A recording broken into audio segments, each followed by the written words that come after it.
Hai, Assalamualaikum warahmatullahi wabarakatuh. My name is Sofia Amri Amruddin and I have another 4 members, that is Putri Nur Zahira, Nur Adi Fazlina, Nur Fatina Najwa and Nur Fatia. And we are going to present about the basic cost concept of costing principle. And I will start with cost unit. The definition of cost unit is a cost unit refers to the unit of quantity of product, service or time or a combination of these in relation to which cost may be existent or expressed. Unit cost ni merujuk kepada kuantiti produk ataupun perkhidmatan atau masa ataupun gabungan ketiga-tiga itu agar kos tu dapat dinyatakan dan dipastikan. In other words, a cost unit is a standard or unit of measurement of the goods manufactured or service rendered. Boleh juga cakap yang cost unit ni adalah unit pengukuran barang yang dikeluarkan atau servis yang diberikan. Maksudnya nak cakap yang kita nak guna unit apa untuk cost tersebut. And dekat slide tu ada the terms of measurement used in cost unit. Syarat-syarat pengukuran, apa unit-unit dia. Contohnya, number, area, volume, weight, length, time. Semua ni adalah unit untuk cost tersebut. Next slide is cost unit divide into two, that is simple unit and composite or complex unit. The meaning of simple unit is involve the use of single standard or unit of measurement of the good manufactured. For example, per pieces, per kilogram, per ton, per meter. It means that dia melibatkan satu unit saja. And composite or complex unit, it is a combination of two simple unit. Means that for example, per passenger kilometer, per ton kilometer, per kilowatt hour. It means that two combination of simple unit. For example, per passenger kilometer. If we taking a taxi, the taxi will charge the passenger per kilometer. There are another example on the slide. That is in a phone manufacturer, the unit cost is per unit of phone. Of course lah, in a phone manufacturer, they are produce phone. So that would be the cost unit is per unit of phone. And it is important to identify cost unit in order to properly charge the cost incurred in every production process. It is very important, sangat penting untuk mengenal pasti unit cost untuk tahu setiap proses pengeluaran tu berapa kos yang digunakan. And that's all for cost unit. Next slide is, I will explain about cost center. The definition of cost center is, a cost center is often a department within a company. Cost center is jabatan dalam syarikat. The manager and employees of a cost center are responsible for its cost but are not directly responsible for revenue or investment decision. The manager or the employee of cost center hanya bertanggungjawab untuk kosnya tetapi tak bertanggungjawab untuk hasil atau pelaburan syarikat itu.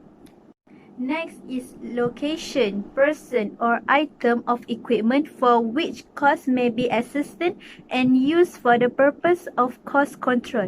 It means that location, lokasi, person, item, yang mana kosnya dapat dipastikan dan digunakan untuk tujuan pengawalan kos.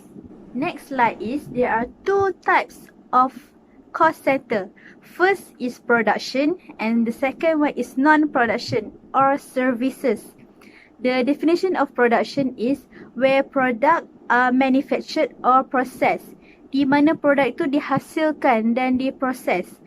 And non-production, the definition is where service are provided to other cost center. Means that di mana perkhidmatan diberikan kepada cost center yang lain.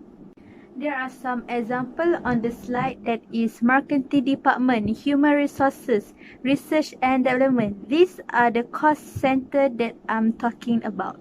The benefit is increasing profit. Why I say the benefit is increasing profit is because if one of the cost center was removed by the company, then there will be a negative impact to the company.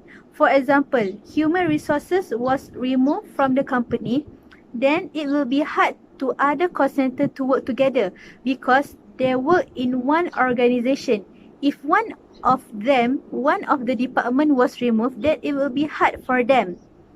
And if every department is listed on the organization, then it will be easier to them to earn more profit to the company. Last but not least, I will explain about cost object. Cost object is any item, product or activity for which a company wants to ascertain the cost.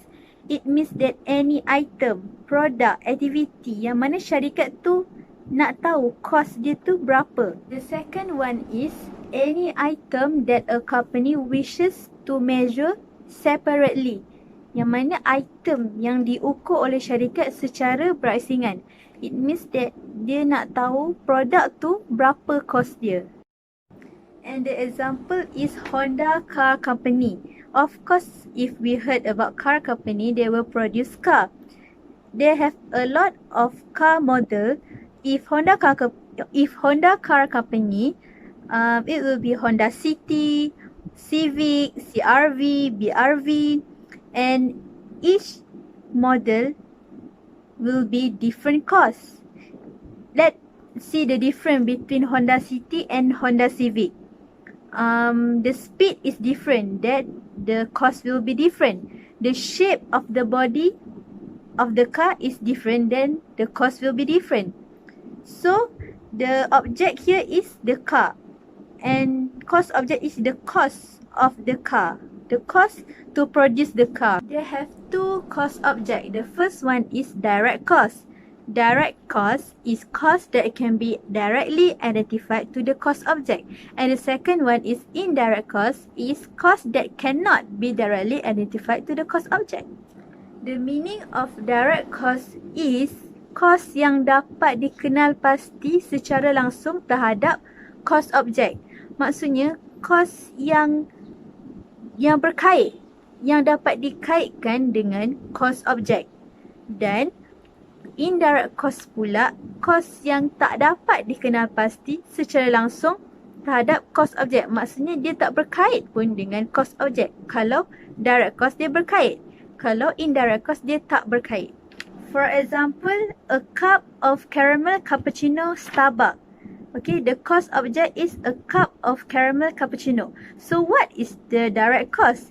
The direct cost is the coffee, the sugar, water, the cup, the straw, or the salary of the employee for making the drink. So this direct cost berkait dengan cost object, berkait dengan a cup of caramel cappuccino. How about indirect cost? Okay, we take the same example, a cup of caramel cappuccino. So what is the indirect cost? The indirect cost is store rent, depreciation store equipment, CEO salary, depreciation office equipment. This indirect cost dia tak berkait pun dengan penghasilan a cup of caramel cappuccino. Macam sewa kedai, dia tak berkait pun dengan penghasilan a cup of caramel cappuccino. And the last one is the formula of cost. Cost equal to direct cost plus indirect cost. For example, a cup of caramel cappuccino, the price is 15 ringgit.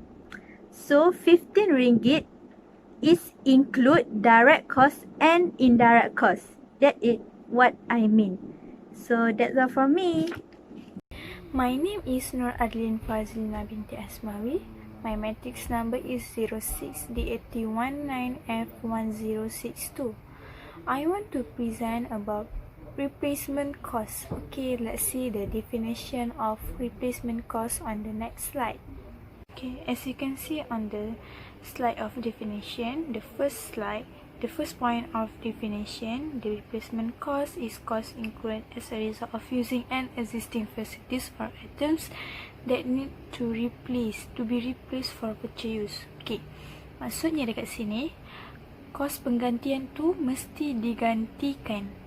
Mesti sesuatu produk yang kita telah pinjam, mesti kita gantikan untuk contoh sesuatu produk yang kita telah gunakan, iaitu kemudahan yang ada, kemudahan yang telah disediakan oleh sesuatu company atau satu syarikat tu, mestilah kita pulangkan balik untuk kegunaan masa hadapan. Okay, contoh kita pinjam satu komponen, contohnya besi. Okay, kalau kita pinjam besi, okay, contohnya syarikat tu ialah syarikat buat pagar. Okay, kalau kita pinjam besi, kalau besi tu tak ada, macam mana kita nak buat pagar tu?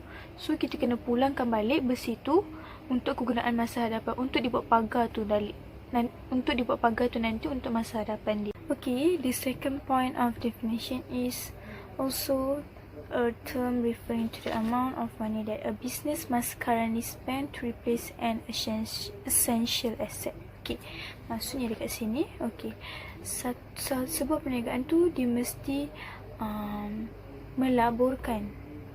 melaburkan sejumlah wang untuk menggantikan aset penting. Okey, aset penting ialah seperti hartanah, gada janji. Okey, amount yang mesti digantikan adalah amount yang sama ataupun amount yang lebih. Maksudnya contoh, kalau dia punya aset penting tu nilai dia 20,000, so dia spend dekat jumlah tu 20,000 tu adalah jumlah replacement cost. So maksudnya jumlah replacement cost tu mesti adalah sama atau lebih daripada 20,000 tu. Contoh kalau dia kena bayar 20,000, maksudnya dia akan bayar 20,000 atau lebih, atau 25,000. Maksudnya macam tu. Okay, the third definition of replacement cost is the replacement cost are likewise rarely used by accountants who rely on depreciation to expense the cost of assets over its useful life. Okay, maksudnya dekat sini, replacement cost ni juga biasa digunakan oleh accountancy, di mana replacement cost ni bergantung kepada depreciation. Depreciation itu ialah susut nilai, di mana dia expand dia punya cost of asset. Okay, membaiki cost asset untuk dalam jangka hayat lah, sepanjang hayat. Okey, maksudnya bahasa mudah untuk faham replacement cost ni. Replacement cost ni maksudnya kita kena gantikan sesuatu apa yang kita dah pinjam, okey, dekat sesuatu perniagaan tu, untuk kita gunakan barang tu untuk pada masa hadapan. Okey, replacement cost ni ialah cost yang digunakan untuk masa hadapan, untuk future. So maksudnya kita kena gantikan kos tu untuk kita gunakan pada masa hadapan. Okey, itu maksud mudahnya. Okey, replacement cost ni juga digunakan oleh syarikat insurance company. Okey, insurance company gunakan untuk apa?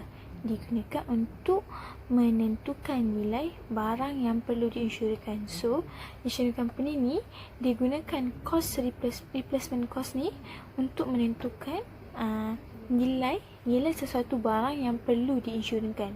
So, maksudnya barang tu perlu diinsurkan. So, apa nilai dia? So, company tu digunakan replacement cost ni sebagai satu cara untuk menentukan nilai sesuatu barang yang perlu diinsurkan. Maksudnya macam tu. Okey, slide seterusnya mengenai example mengenai replacement cost. Okey, example pertama ialah when you take some of the steel bars in the stocks that are used in production for putting up a fence around your factory, you will have to purchase new steel bars to replace the stock item that you have used. Okay, maksudnya macam ni. Contoh, kalau kita dah gunakan steel bar dalam stok kita. Okay, steel bar tu keluli besi. Kalau kita dah gunakan keluli besi tu, kita mestilah gantikan balik gantikan keluli besi tu balik untuk kita gunakan keluli besi tu, supaya keluli besi tu kita boleh gunakan untuk masa akan datang. Macam poin yang pertama untuk definition tadi, dia cakap pasal kita perlu ganti sesuatu barang atau kemudahan yang ada dalam satu syarikat tu supaya kita boleh gunakan untuk masa akan datang. So maksudnya dekat sini example number 1 ni dia tunjukkan, dia bagi situation untuk kita faham apa maksud replacement cost. So kat sini apabila kita dah gunakan keluli besi tu sendiri untuk kita buat pagar fence tu pagar, untuk kita buat pagar, so kita kena gantikan keluli besi tu balik, keluli besi yang sama, yang serupa, nilai yang sama dan yang serupa, supaya kita gantikan supaya kita boleh gunakan keluli besi tu untuk buat pagar pada masa akan datang. Okay, the last example of replacement cost is Nanas Truck is a company that provides car rental service. Okay, the company's fleet is mostly made up of big trucks for people in the construction business. Okay, the company has to replace one of its car because it's too old and clients don't want to lease it anymore. The truck was initially at 30,000, but the current market price of a similar trucks now is 32,000. Okay, maksudnya dekat sini Nanas Truck company ni dia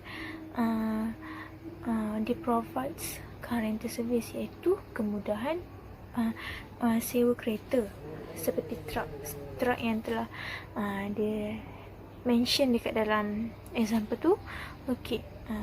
Okay, disebabkan truck tu dah buruk and dah terlalu lama, so customer dia tak nak guna, dia tak nak sewa. So Nanas company ni dia nak tukar truck yang sama macam harga 30 tu, tapi dia nak tukar. Okay, contohnya 2016 truck tu dia beli, sekarang 2020 dulu truck tu harga dia 30,000. Okay, dulu harga dia 30,000, truck yang sama. Okay, truck yang sama pada harga sekarang ialah 32,000. So maksudnya dia kena bayar ikut harga sekarang semasa. Okay, yang harga 32,000 tu ialah replacement cost dia, harga penggantian bagi truck tu. Sebab truck tu saya dah cakap tadi, iaitu kos in the future untuk masa hadapan. So masa hadapan iaitu semasa, ikut waktu semasa kita. Okay, so kalau harga semasa kita sekarang 2020 ialah 32,000 harga truck tu, so kita kena bayar truck tu pada harga 32,000.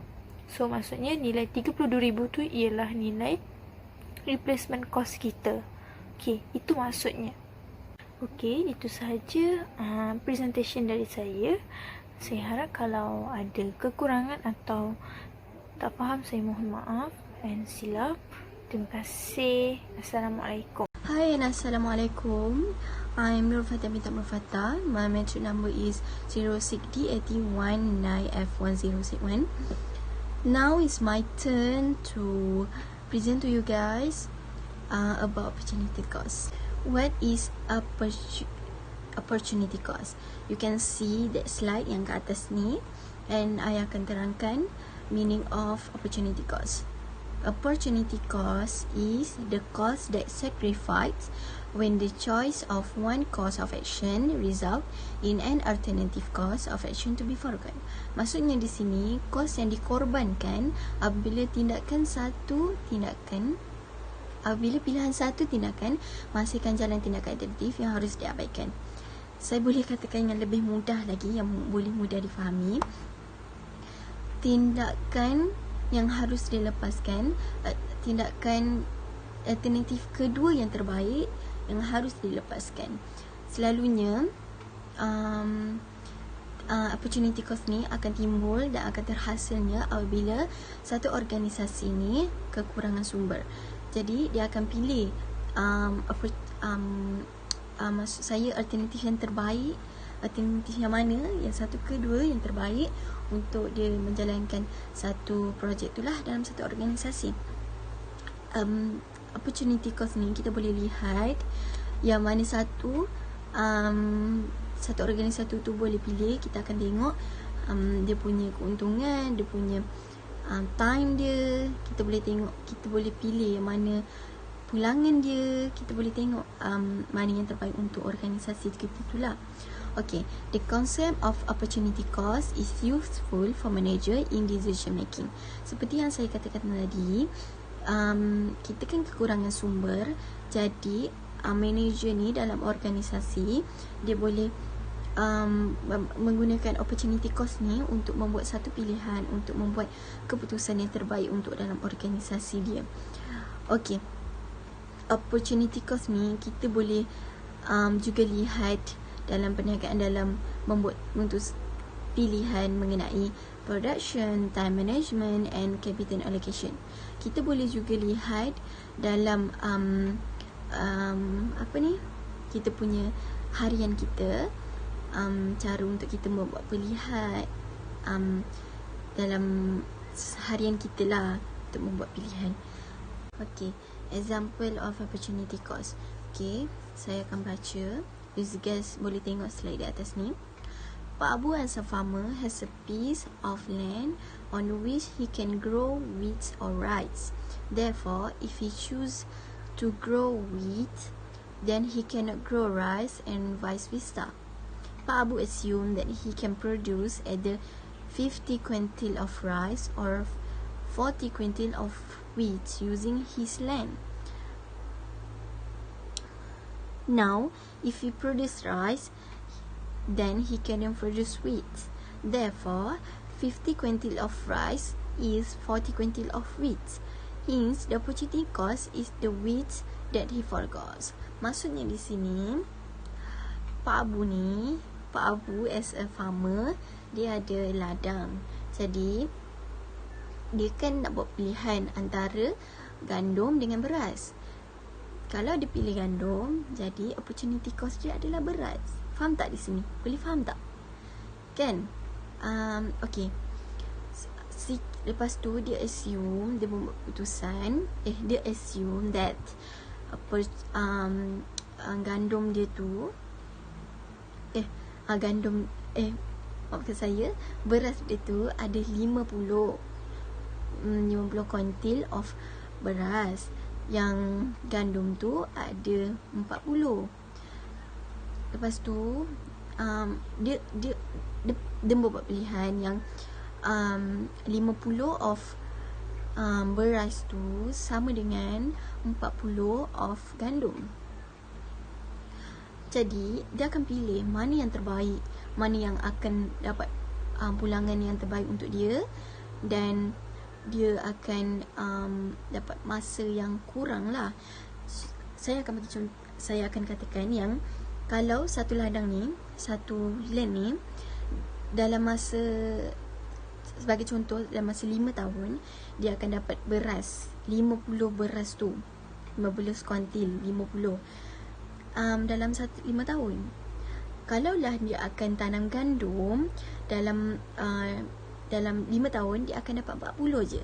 Jadi dia pilih, mestilah dia akan pilih alternatif yang pertama, yang terbaik. Jadi opportunity cost yang alternatif terbaik yang kedua akan dilepaskan, iaitu 40 kuintil of gandum.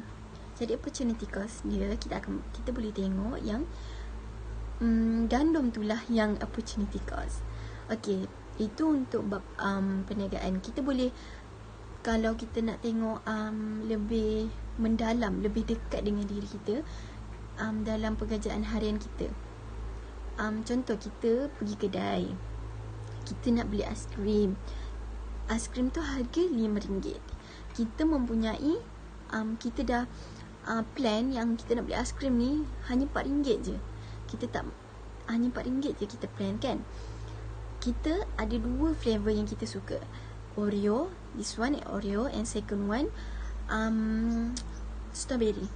Oreo ni a quite expensive than strawberry. Strawberry around RM3 and Oreo around RM5. So kita ni cuma ada RM4 je. Jadi kita akan pilih strawberry sebab strawberry RM3. Kita akan pilih strawberry sebab strawberry RM3, Oreo RM5. Jadi Oreo tu jadi opportunity cost dekat sini adalah aiskrim Oreo. Enjoy aiskrim Oreo tu lah yang kita akan dapat aiskrim strawberry, yang kita akan enjoy aiskrim strawberry. Okey, itu bab harian kita. Okey, cubalah kita katakan kalau about investment. Maafkan saya, about investment. Okey, contoh Puan Mai nak invest dekat syarikat A dan B. Dia ada dua pilihan, syarikat A dengan syarikat B. Okey, dia invest syarikat A dapat pulangan sebanyak 3% dan syarikat B mendapat pulangan sebanyak 3.5%. Okey, kita boleh lihat di sini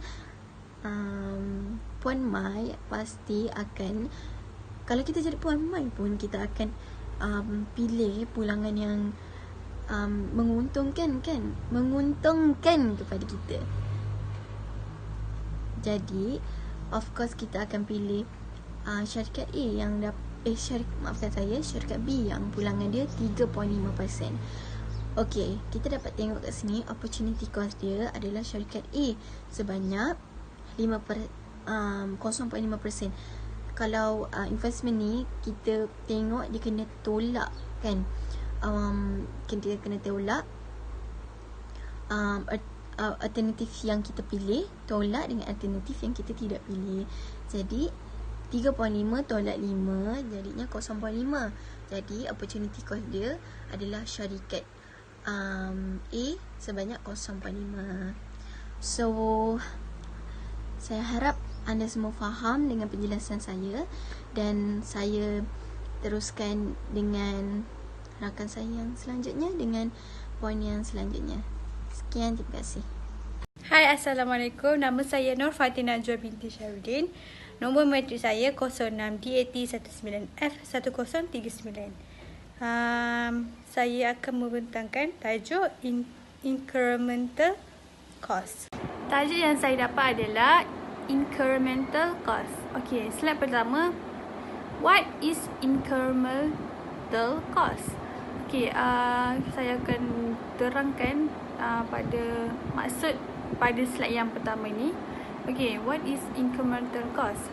Incremental cost adalah kos tambahan, jumlah kos yang ditanggung kerana unit tambahan produk dihasilkan.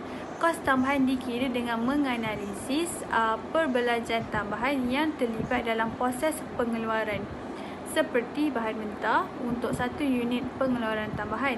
Memahami kenaikan kos tambahan dapat membantu syarikat meningkatkan kecekapan dan keuntungan pengeluaran. Poin yang kedua, ia menambah kos pembuatan satu unit lagi yang disebut marginal cost. Okey, apabila menjadi satu unit lagi, ia bermaksud ia dipanggil marginal cost. Formula untuk marginal cost adalah marginal cost sama dengan perubahan kos bahagi dengan perubahan kuantiti. Okey, kos ini tidak wujud sekiranya pengeluaran tidak meningkat. Okay, next to slide yang kedua, key takeaway. Maksudnya poin-poin yang penting ada dekat incremental cost ni. Okay, yang pertama, kos tambahan adalah jumlah wang yang diperlukan syarikat untuk membuat unit produk tambahan. Yang kedua, syarikat boleh menggunakan analisis kos tambahan untuk membantu menentukan keuntungan statement perniagaan mereka. Yang ketiga, sebuah syarikat boleh kehilangan wang sekiranya kenaikan kos melebihi pendapatan tambahan. Okey, kita pergi kepada slide yang ketiga. Increment costs are always comprised of a variable cost. Okey, ia datangnya daripada material, utility, wages, shipping and packaging. Okay, raw material such as inventory, utility such as additional electricity need to power the equipment. Wages or direct labor that's only involved in production, and lastly shipping and packaging. Okay, lima ni diperlukan dalam satu company atau syarikat untuk naikkan lagi perniagaannya supaya lebih maju. Okey, kita pergi kepada slide yang keempat, iaitu kelebihan incremental cost. Okey, yang pertama, ia dapat membantu syarikat meningkatkan kecekapan dan menjimatkan wang. Menjimatkan wang syarikat itulah.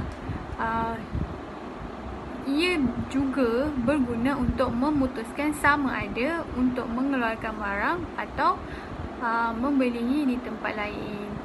Poin yang kedua, incremental cost ini boleh meningkatkan pengeluaran barang dan sangat berguna ketika menentukan harga rujuk produk. Syarikat ini menganalisis kenaikan kos pengeluaran untuk memaksimumkan tahap pengeluaran dan keuntungan syarikat supaya dia stabil dengan pengeluaran dan keuntungan perniagaan. Okey, seterusnya slide yang terakhir, iaitu sambungan kepada slide kelebihan incremental cost. Okey, hanya pertambahan kos yang berkaitan dapat dikaitkan secara langsung dengan segmen perniagaan yang dipertimbangkan ketika menilai keuntungan perniagaan. Next, menganalisis jumlah pengeluaran dan kenaikan kos dapat membantu syarikat mencapai skala ekonomi untuk mengoptimumkan pengeluaran. Okey, kelebihan dia dapat menganalisis jumlah pengeluaran dia dengan dapat menaikkan kos perniagaan dia supaya dapat lebih untung banyak dengan memaksimumkan macam itulah pengeluaran yang nak dikeluarkan oleh syarikat. Okey, next, incremental cost adalah relevan dalam membuat keputusan jangka pendek atau memilih antara dua alternatif seperti mana ada menerima pesanan khas. So, maksudnya dia dapat incremental cost ni dia relevan lah untuk setiap perniagaan. Okay, seterusnya, sekiranya penurunan harga ditetapkan untuk pesanan khas, maka sangat penting bahawa pendapatan yang diterima dari pesanan khas itu sekurang-kurangnya meliputi kos tambahan. Jika tidak, pesanan khas akan mengakibatkan kerugian bersih. Itu sahaja daripada saya. Terima kasih. Hi and Assalamualaikum to everyone. My name is Putri Nozaira binti Megat Muhammad Nizam. My matrix number is 06D8019F1040. Today I will explain about the basic concept about the cost principle, which is I will explain about the cost, conversion cost and sunk cost. Okay, the first I will explain about the conversion cost. So, conversion cost is definition of conversion cost is cost other than material cost. So, maksud kat sini, conversion cost ni adalah cost yang selain daripada material cost. So material cost yang saya tahu adalah direct labor, utilities, macam raw material, tu adalah material cost. So yang kedua, labor cost and manufacturing overhead are needed to convert raw material into finished good. So maksud dekat sini, labor cost dengan manufacturing overhead tu perlu convertkan raw material tu kepada finished good, iaitu barang siap. So labor cost dengan manufacturing ni ada masing-masing punya kerja. So dan syarikat ni memerlukan dua-dua ni. Dua-dua ni adalah bergantung antara sama satu lain untuk menyiapkan barang itu daripada raw material kepada finished good. So labor cost ni adalah macam benda yang dia macam gaji, upah gaji macam tu lah, upah gaji pekerja. Kalau macam manufacturing ni dia tak langsung, so dia macam pembuatan tenaga kerja yang tak langsung, macam pembuatan bayar elektrik, semua tu lah, dia macam benda yang tak langsung. So seterusnya, the concept is used in cost accounting to derive the value of ending inventory, which is then reported in the financial statement. So kat sini commercial cost ni digunakan untuk kita mencari inventory akhir. So kita boleh menyiapkan penyata kewangan untuk akhir di syarikat nanti. So kita akan mudah kalau kita dah siapkan awal-awal, kita gunakan commercial cost ni. Kalau kita dah kira awal-awal unit yang dikeluarkan, unit yang diperlukan, so kita dah tahu macam mana nak kira nanti. Sebab ada lagi syarikat besar, lagi penting untuk menggunakan commercial cost ni, sebab kalau dia buat sambil lewa, nanti dia tak tahu nak kira penyata kewangan last tu macam mana. So the example of cost that may be considered in conversion cost are direct labor and related benefit and payroll tax. So maksud dekat sini direct labor and related benefit so adalah dia berkaitan dengan gaji macam saya cakap tadi. So yang kedua adalah equipment depreciation, equipment maintenance, factory rent, factory supplies, factory insurance, machine and production utilities. Ini adalah semua contoh yang boleh dipertimbangkan dalam conversion cost. Ini adalah contoh conversion cost. So di sini saya akan terangkan maksud dia saja. Example saya akan terangkan di slide lain. So kat sini maksud conversion cost ni adalah bahan mentah tu yang perlu ditukarkan kepada barang siap, sebab dia ada proses dia. Yang pertama adalah bahan mentah, yang kedua adalah proses, yang ketiga adalah finishing good, iaitu barang siap. So baru kita boleh kilangkan dekat kedai atau mana-mana, sebab kita dah perkilangkan di sebab tu kita kena buat raw material tu kepada finishing good, sebab kita nak perkilangkan kat kedai-kedai dan syarikat anak-anak syarikat yang lain. So setiap syarikat perlu menggunakan conversion cost ni untuk kita tahu macam mana nak kira unit yang dikeluarkan supaya tak berlakunya pembaziran dan sebagainya. To make sure you all understand what I explain, I will give the example and the formula. So the formula of conversion cost is direct labor plus manufacturing overhead. So kita akan dapat total untuk conversion cost kalau kita guna formula tadi, direct labor tambah dengan manufacturing overhead. So kalau kita nak cari pula untuk cost per unit conversion tu, kita kena guna formula ni, total conversion cost bahagi dengan complete unit. So dekat sini saya akan bagi contoh dalam ayat, nanti saya akan terangkan. Okay, so sini ABC International incurred a total of 15,000 during March in direct labor and related costs, as well as 18,000 in factory overhead costs. ABC produced 20 units during March. Therefore, the conversion cost per unit for the month was RM6.18 per unit. So, kat sini maksud dia, kan tadi dia punya formula direct labor tambah dengan manufacturing overhead kan. So dekat sini dia dah bagi 50,000 tu, dia dah cakap dia laburkan untuk kos buruh. So 86,000 tu dilaburkan untuk cost overhead.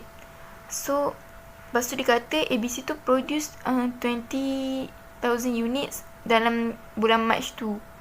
So kat sini dah bagi tahu yang syarikat ni telah laburkan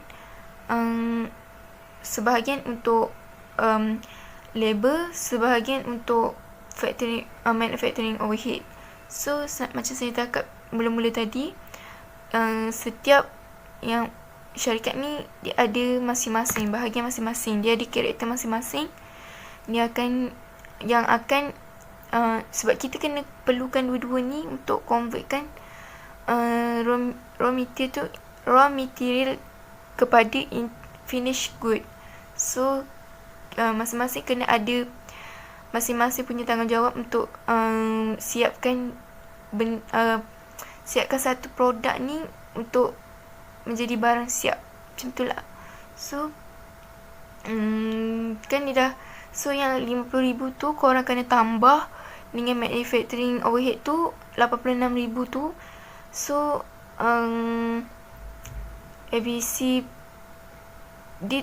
kedai ABC tu dia dah produce 20,000 unit. So kalau kita nak cari dalam commercial per unit, kita kena tambahkan yang 86,000 tu dengan 50,000 dulu. Lepas tu kita bahagikan dengan unit dia yang dia hasilkan. Yang macam saya bagi ni, unit dia telah siapkan unit tu sebanyak 20,000. So kita kena bahagikan dengan 20,000. So kita akan dapat RM6.80 per unit. Okey, macam tu. Okey, untuk lebih faham saya akan terangkan lebih lanjut. Okey, macam kita boleh tengok dekat slide yang saya buat ni. Ni adalah contoh soalan dengan cara kerja dia. So kat sini example soalan dia yang ada kat sini: complete units, direct wages, indirect wages, direct material, indirect material, equipment, depreciation, office expenses and factory insurance. So kat sini kita cara nak kira dia adalah first kita keluarkan direct labor. So kita kan formula dia direct labor tambah dengan manufacturing overhead kan.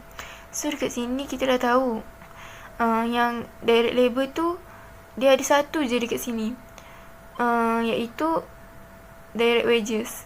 So direct labor ni kan dia iaitu 38,000. So lepas tu kita cari pula manufacturing overhead. Manufacturing overhead tu adalah yang pertama kita boleh tengok dekat sini indirect wages, indirect material, lepas tu equipment depreciation dengan factory insurance. So kalau kita dah tahu, kita gabungkan, kita tambah. So kita tambahkan untuk dapatkan conversion cost total dia, kita tambahkan 38,000 tu dengan jumlah yang manufacturing overhead tu 14,500. So kita dapat 52,500. So kita perlu convertkan kepada per unit. So macam saya cakap yang tadi, yang video sebelum ni, slide sebelum ni, yang total conversion cost tu perlu bahagikan dengan unit yang telah complete. Maksudnya complete tu yang telah disiapkan. Maksudnya jumlah tu lah yang telah disiapkan, yang telah dikonvertkan daripada raw material tu kepada finished good. So lepas dibahagikan, kita akan dapat RM1.05. So itulah cara dan metod untuk kira commercial cost ni. Okay, the conclusion yang saya boleh buat untuk commercial cost ni, commercial cost ni sangat penting untuk sesuatu syarikat. Lagi syarikat yang besar, syarikat kecil pun penting sebenarnya, tapi syarikat besar lagilah penting sebab dia kan nak tahu objektif dia. Mestilah dia tak nak pelaburan dia tu rugi macam tu je dengan berlakunya pembaziran semua tu. So dia perlu menggunakan metod ni untuk dia tahu berapa unit dikeluarkan, berapa unit stok yang dia dah keluarkan, untuk pastikan tiada pembaziran, tiada yang kurang, dan perfect lah cerita dia. So conclusion untuk conversion cost ni macam ni lah, semua syarikat perlu mengetahui asas untuk mengira conversion cost ni supaya syarikat itu tidak berlakunya pembaziran atas lebihnya pengeluaran unit stok atau sebagainya. So kita akan boleh mencapai objektif kalau kita bijak menggunakan asas ini. So dengan adanya conversion cost, kita akan mudah untuk mengira financial statements perakaunan pada akhir nanti untuk syarikat, untuk kita tahu kita ni sama ada rugi atau tak, atau kita capai objektif ke tak. So kita boleh guna method conversion cost ni. Semua syarikat perlu menggunakan method ini untuk lebih menjadi syarikat yang lebih efisien dan menjadi lebih berjaya. The second one, I will explain about the sunk cost. So the definition of sunk cost is related to past expenses which has already been incurred. This cost do not affect future decision that considered. So dekat sini maksud dia, sunk cost ni adalah perkara yang lepas yang kita telah belanjakan ataupun kita telah laburkan. So maksudnya macam ni, macam contohnya kita nak cakap gambar tu, yang kat slide tu ditunjuk dua orang tu telah laburkan duit dia untuk beli rumah, tapi dia beli rumah tu 2 tahun lepas. Dia benda yang telah berlaku. So yang kedua maksud dia, this cost do not affect future decision that consider.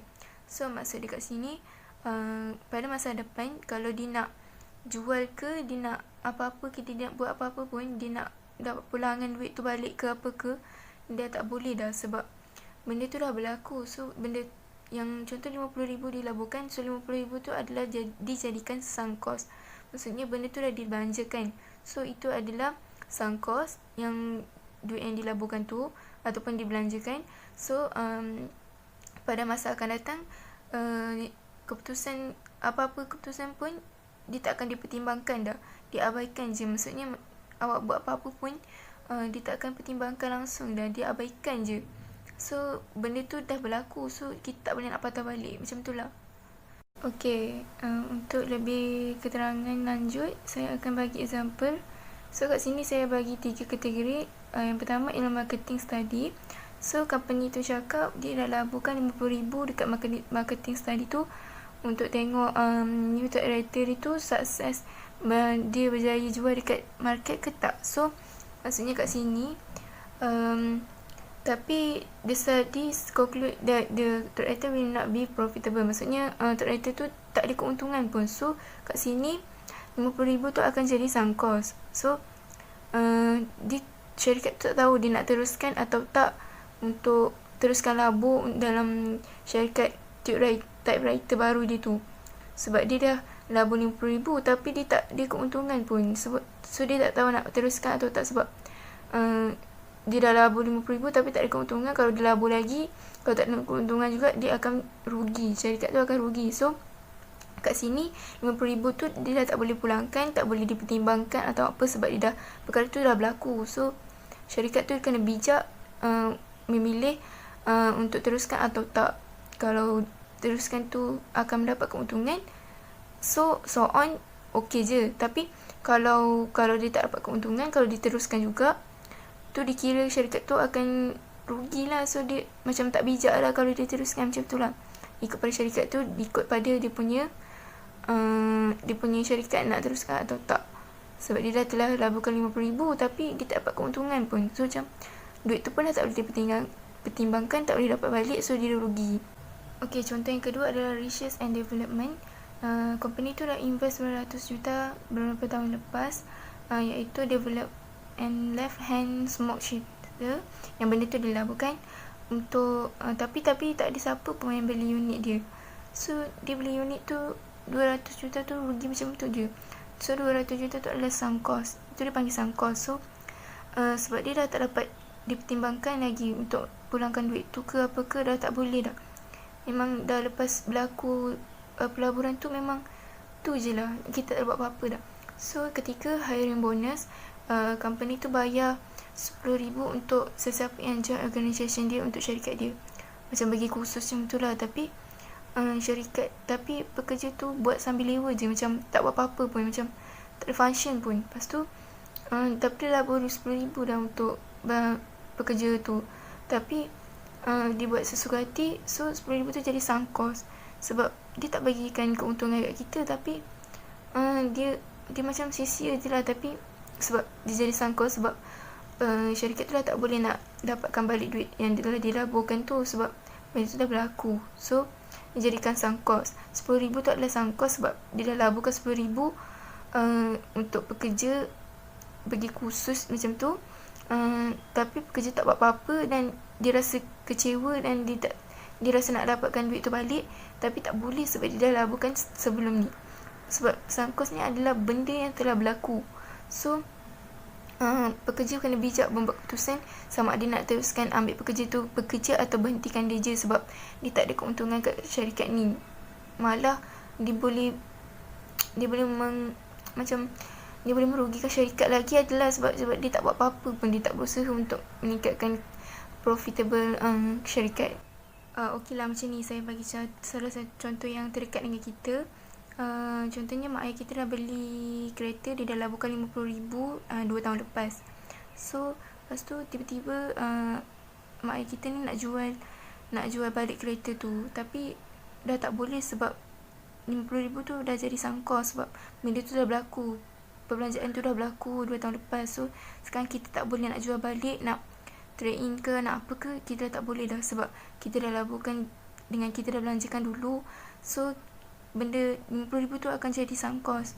Itu adalah sunk cost, benda yang telah berlaku. So kesimpulan daripada sunk cost ni adalah benda yang telah berlaku, yang kita tak boleh nak buat apa-apa dah pada masa depan. Kita dah tak boleh nak pertimbangkan keputusan apa-apa untuk dapatkan duit tu balik. Kita dah tak boleh nak buat apa-apa sebab benda tu dah berlaku, perbelanjaan tu dah berlaku, dah kita dah tak boleh nak dapat balik duit tu. Saya rasa itu sahaja penerangan yang saya boleh berikan kepada anda semua. Saya harap semua akan faham apa yang saya terangkan ni. Terima kasih.